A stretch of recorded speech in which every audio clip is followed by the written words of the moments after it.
يوم الجمعه امه بتصحيه من 9 الصبح عشان يروح يجيب عيش زي النهارده كده. يا واد قوم الحق دوري النهارده الجمعه والفرن زحمه. طب مين يوم الجمعه هو ابوه اجازه لازم يقعد يخزوق في اي حاجه. بقول لك ايه يا واد يا خالد، تعال ننزل المروحه دي ننضفها ونركبها تاني. يا حاج ابوس رجلك كفاياك بعض. طب مين امه طول الاسبوع بتاكلهم جبنه وبيض بس يوم الجمعه لازم تعمل رز وطبيخ وفراخ؟ طب مين لما النت عندهم بيبقى ضعيف بيروح يشيل كابل الراوتر ويركبه تاني؟ قال كده هيبقى اسرع. حياتي بقت احسن بكتير، انا حسيت فعلا بالتغيير. طب مين يوم الجمعه كان بيستغرب لما اذان الجمعه يأذن مرتين؟ يا ابويا اسمع ورب تكون المؤذن اتلخبط واذن تاني ولا ده صدى صوت. طب مين في صلاه الجمعه هو الشيخ بيدعي بيفضل يزيد ويقول امين امين وهو مش فاهم الشيخ بيقول ايه اصلا؟ لا واهم حاجه بعد ما يخلص يعمل كده الحمد لله. ايه بتمسح الدعوه في جسمك يعني؟ طب مين المنتن اللي هو صغير ما كانش بيستحمى غير يوم الجمعه؟ لا ومش اي حموم، ده حموم ست الحاجه. تعالى يا حبيبي اليف لك ظهرك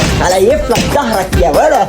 طب مين امه مش بيحلالها غسيل المواعين غير وهو بيستحمى؟ يا ستي ابوس رجلك شفطت الميه السخنه كلها. طب لو لقيت نفسك في الفيديو اعمل لايك، ولو ما لقيتش نفسك برضو اعمل لايك لاخوك عشان انا بتعسر في الافكار دي ورب الكون. سلام عليكم.